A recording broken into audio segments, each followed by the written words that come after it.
అనుదిన అరుణోదయ స్తుతి కార్యక్రమంలో అనుదినము మాతో కలిసి దేవుని స్తుతిస్తున్న ప్రియ సహోదరి సహోదరులందరికీ యేసుక్రీస్తు నామములో వందనాలు తెలియజేస్తున్నాం. ప్రియులరా, నేటి ఉదయకాలం ముందు మన స్తుతి అంశం దేవుని కృప. దేవుని కృప అనే మాటని కొంత భాగాన్ని మనం జ్ఞాపకం చేసుకుంటూ ముందుకు వెళ్తున్నాం. గతసారి దేవుని కృప నోవాహు మీద ఎలా ఉంది, తద్వారా నోవాహు ఏ విధంగా దేవుని కృప పొందిన వాడే, ఆశీర్వదించబడినవాడు, రక్షింపబడినవాడుగా మనం జ్ఞాపకం చేసుకొని దేవుని స్తుతించాం. నేటి ఉదయకాలం ముందు దేవుని కృప అనే మాట మీద మరొక భక్తుని జీవితాన్ని మనం జ్ఞాపకం చేసుకొని దేవుని కృప భక్తుని జీవితం మీద ఉండబట్టి అతడు ఏ విధంగా రక్షింపబడ్డాడో లేఖన భాగమును జ్ఞాపకం చేసుకొని దేవుని కృపను బట్టి మనము ఉదయకాలం ముందు దేవుని స్తుతిద్దాం. ఆది కాండము 19వ అధ్యాయము 19వ వచనం. 18, 19 కలిసి ఉన్నాయి. 18, 19 కలిసి చదువుకుందాం. ఆది కాండము 19వ అధ్యాయము 18, 19 వచనాలు. ఇదిగో, నీ కటాక్షము నీ దాసుని మీద వచ్చినది, నా ప్రాణము రక్షించుట వలన నీవు నా ఎడల కనపరిచిన నీ కృపను గణపరిచితిని. ప్రియులారా, ఈ ఉదయకాలం ముందు ఈ అనుదిన అరుణోదయ స్తుతి కార్యక్రమంలో దేవుని స్తుతిస్తున్న ప్రియ సహోదరులారా, మన అంశము దేవుని కృప. నోవాహు మీద దేవుని కృప ఉంది. తద్వారా జలప్రలయం నుంచి రక్షింపబడినట్లుగా, కాపాడబడినట్లుగా మనం చూస్తూ ఉన్నాం. మన జీవితాల మీద కూడా దేవుని కృప ఉంది. దేవుని కృప ఉండబట్టే అనాది సంకల్పంలో మనము ఆయన యందు రక్షింపబడిన వారం, ఆయన బిడ్డలుగా తీర్చబడిన వారం. ఇంతవరకు మనము ఆయన కాపుదల, భద్రత హస్తల కింద మనము రక్షింపబడి మనల్ని పోషిస్తున్న ఆ దేవుని కృపను మనం చూస్తూ ఉన్నాం. మన జీవితాల్లో ఆయన మనల్ని ముందుకు నడిపిస్తున్నాడు. ఆయన యొక్క ఉచిత కృప మన పట్ల ఉండబట్టి ఇక్కడ చదువుకున్న భక్తుని జీవితంలో కూడా చూసినట్లయితే ఈ భక్తుని జీవితంలో కూడా దేవుని కృప ఉంది. తద్వారా ఆయన రక్షింపబడ్డాడు. తద్వారా ఆ భక్తుడు మరిచిపోకుండా ఆయన పలుకుతున్న మాట, నీ కటాక్షము నీ దాసుని మీద వచ్చినది, నా ప్రాణము రక్షించుట వలన నీవు నా ఎడల కనపరిచిన నీ కృపను గణపరిచితిని.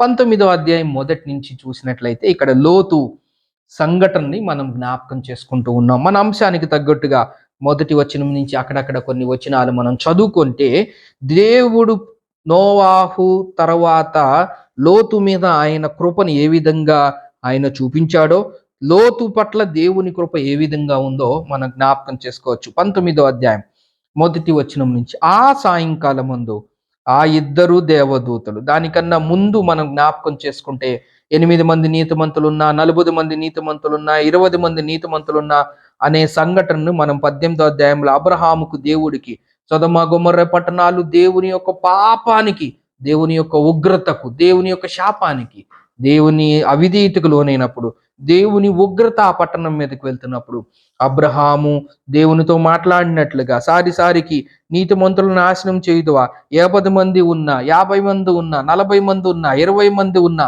అనే అంశాన్ని మనం 18వ అధ్యాయంలో చూస్తూ ఉన్నాం. ఆ తర్వాత ఆ సాయంకాలం ముందు, ఆ సంఘటనలు జరిగిన తర్వాత ఆ సాయంకాలం ముందు ఆ ఇద్దరు దేవదూతలు సొదొమ చేరునప్పటికీ లోతు సొదొమ గవని యొద్ద కూర్చొని ఉండెను. లోతు వారిని చూచి వారిని ఎదుర్కొనుటకు లేచి సాష్టాంగ నమస్కారము చేసి, దేవుని కృప లోతు మీద ఊరికే లేదండి. లోతులో కూడా దేవుని పట్ల గొప్ప గొప్ప లక్షణాలు కలిగిన వాడుగా ఉన్నాడు. ఎవరి మీద దేవుని కృప ఉంటుందంటే దేవుని యందు భయభక్తులు కలిగిన వాళ్ళ మీద దేవుని కృప ఉంటుంది. నోవాహు జీవితాన్ని మనం జ్ఞాపకం చేసుకుంటే, నోవాహు ఆ తరంలో నిందారహితుడిగా దేవుని యందు భయభక్తులు కలిగిన వాడుగా ఉన్నాడు.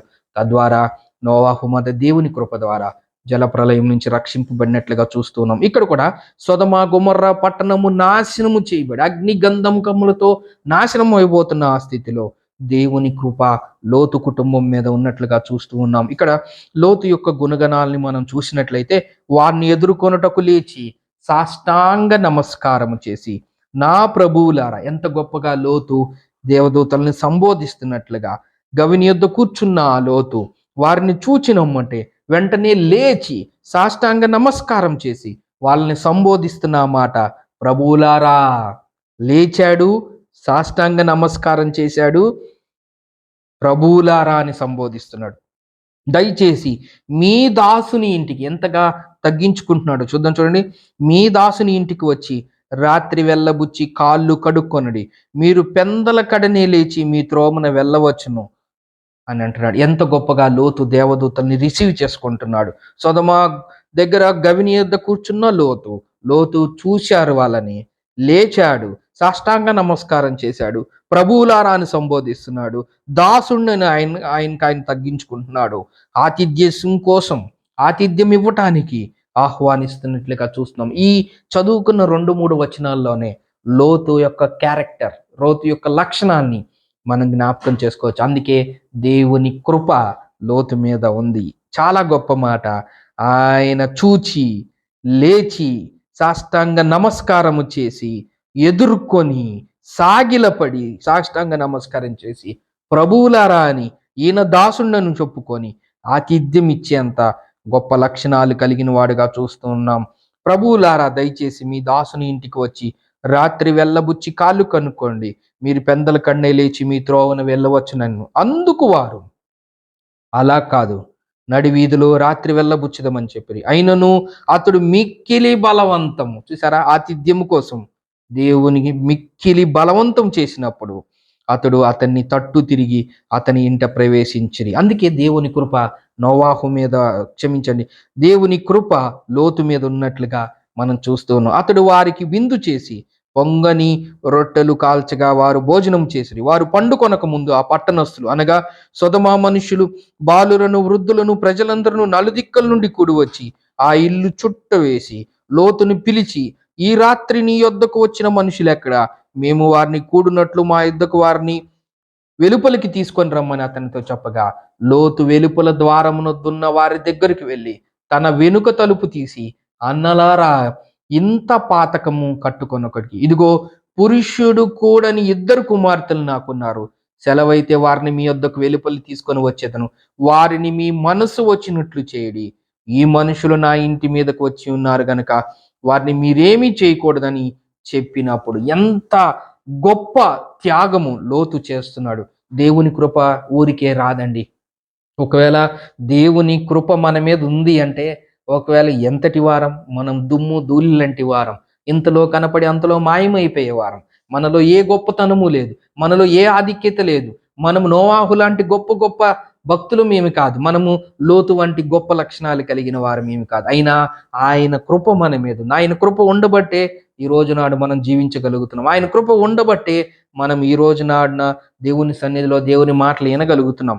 ఇక్కడ లోతును చూసినట్లయితే వాళ్ళ కోసం తన 2 కుమార్తెలను అప్పగించటానికి త్యాగపూరితమైన నిర్ణయం, దేవుని పట్ల సమర్పణ, దేవుని బిడ్డల పట్ల అంకిత భావం, వాళ్ళ దేవదూతలు వచ్చినప్పుడు వాళ్ళ పట్ల ఆయన ఇచ్చిన ఆతిథ్యం, బలవంతం చేసిన విధానం, ఇంటి మీదకి వచ్చినప్పుడు ఆ మనుషులు కావాలన్నప్పుడు, అవసరమైతే పెళ్లి కాని కుమార్తెలు నా దగ్గర ఉన్నారు, మీకు ఇష్టం వచ్చినట్లు చేసుకోండి. ఎంత మాట, ఎంత భయంకరమైన మాట. మీ మనసుకు వచ్చినట్లు చేయడి, మీ మనసుకు వచ్చినట్లు చేయడి. ఈ మనుషులు నా ఇంటి మీదకి వచ్చి ఉన్నారు కనుక వారిని మీరేమీ చేయకూడదని చెప్పినప్పుడు వారు నీవు అవతలికి పొమ్మన్రి. ఎంతగా ఇక్కడ లోతుని చెప్తున్నట్లుగా చూస్తున్నాం. మరియు వారు, వీడెవడో మనలోనికి పరదేశిగా వచ్చి తీర్పరిగా చూచున్నాడు అంటే ఒక రకంగా ప్రాణ త్యాగం చేస్తున్న లోతుని మనం గమనించవచ్చు. ఎంత శ్రేష్టమైన లక్షణాలను మనం లోతులో చూస్తూ ఉన్నాం. మనలోనికి పరదేశిగా వచ్చి తీర్పరిగా చూస్తున్నాడు. కాగా వారికంటే నీకు ఎక్కువ కీడు చేసేదమని, వారికంటే నీకు ఎక్కువ కీడు చేసేదం, ప్రాణ త్యాగానికి కూడా వెనుకాడని లోతును మనం చూస్తున్నాం. నీకెక్కువ కీడు చేస్తాడని చెప్పి లోతు అను ఆ మనుష్యుని మీద దొమ్మిగా పడి తలుపు పగలగొట్టకు సమీపించరి. ఇది లోతులో ఉన్న శ్రేష్టమైన లక్షణాలు. అందుకే దేవుని కృప లోతు మీద ఉన్నట్లుగా చూస్తున్నాం. 10వ వచనంలో, అయితే ఆ మనుషులు తమ చేతులు చాపి లోతుని ఇంటి లోపలికి తమ యొద్దకు తీసుకొని తలుపు వేసిరి. అప్పుడు వారి పిన్నలు మొదలుకొని పెద్దల వరకు ఆ ఇంటి ద్వారము దగ్గరున్న వారికి కనుమొబ్బు కలుగు చేయగా వారు ద్వారము కనుగొనలేక విసికిరి. అప్పుడు ఆ మనుషులు లోతుతో, ఇక్కడ నీకు మరి ఎవరు ఉన్నారు? నీ అల్లుని, నీ కుమారులు, నీ కుమార్తెలు, నీ ఊర్లో నీకు కలిగిన వారిని అందరినీ వెలుపలిని తీసుకొని రమ్ము. మేము ఈ చోటు నాశనము చేయవచ్చితిమి. వారిని గూర్చిన మొర యెహోవా సన్నిధిలో గొప్పదాయను గనుక దాని నాశనము చేయుటకు యెహోవా మమ్మను పంపినని చెప్పక లోతు బయటికి వెళ్ళి తన కుమార్తెలను పెండ్లాడనై ఉన్న తన అల్లులతో మాటలాడి, లెండి ఈ చోటు విడిచిపెట్టి రండి, యెహోవా ఈ పట్టణము నాశనము చేయబోచున్నాడని చెప్పెను. అయితే అతడు తన అల్లుళ్ళ దృష్టికి ఎగతాళి చేయువాని వలె ఉండెను. అవమానం పొందిన లోతుని మనం చూస్తూ ఉన్నాం. తెల్లవారినప్పుడు ఆ దూతలు లోతును త్వరపెట్టి, లెమ్ము, ఈ ఊరి దోష శిక్షలో నశించిపోకుండా నీ భార్యను ఇక్కడున్న నీ 2 కుమార్తెలను తీసుకొని రమ్మని చెప్పిరి. అతడు తడువు చేసెను. అప్పుడు అతని మీద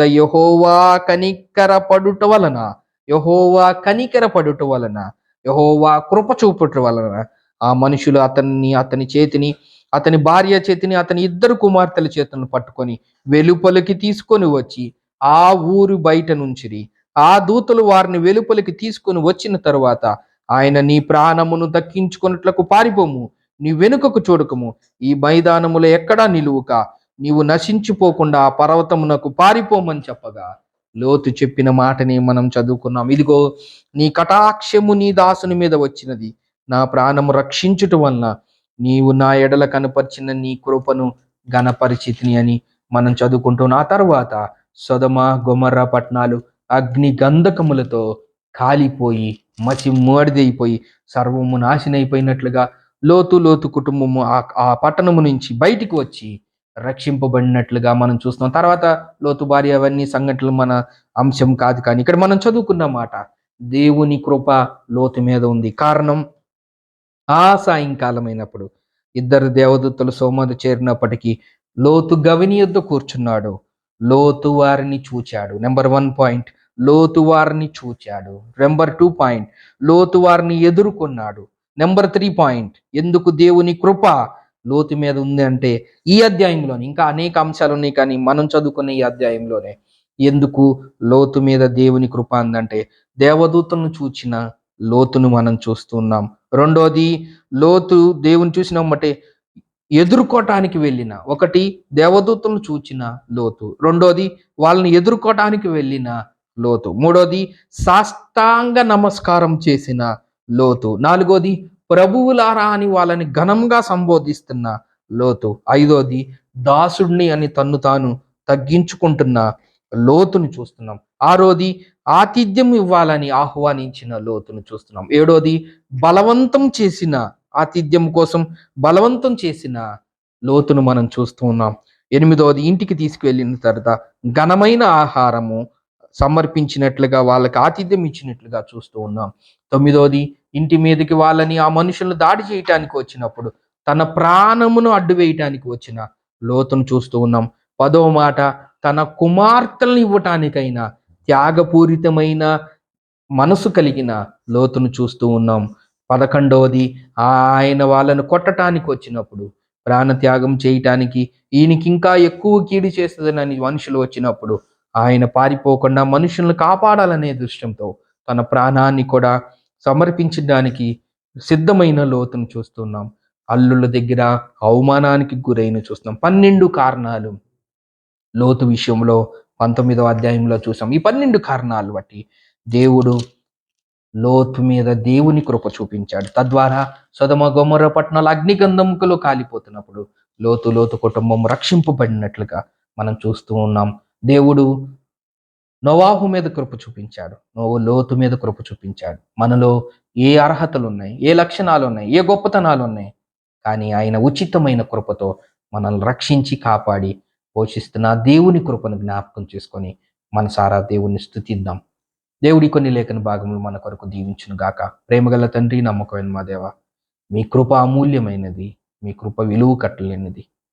ఆనాడు నోవాహు పట్ల మీరు చూపించిన కృపకే వందనములు. జలప్రలయం నుంచి రక్షించారు. ఈరోజు లోతు జీవితాన్ని మాకు జ్ఞాపకం చేశారు. అవునైనా లోతు పట్ల మీ కృప ఉంది. తద్వారా సొదొమ గొమొర్రా పట్టణాలు అగ్నిగంధములతో నశించి నాశనం అయిపోతున్నప్పుడు లోతు కుటుంబాన్ని మీరు రక్షించారు. లోతులో ఎన్నో గొప్ప లక్షణాలని మేము జ్ఞాపకం చేసుకున్నాం. మేమైతే ఎందుకు పనికిరాని మమ్మల్ని మీ ఉచితమైన కృపతో మమ్మల్ని రక్షించి కాపాడి విమోచించి మీ బిడ్డలుగా చేసుకొని మీ ఉచిత కృప ద్వారా ఇప్పటి వరకు మమ్మల్ని కాపాడుతున్నందుకు మీకు వందనములు తెలియజేస్తూ యేసు నామమున స్తోత్రం చెల్లించి ప్రార్థన చేస్తున్నాం తండ్రి. ఆమేన్.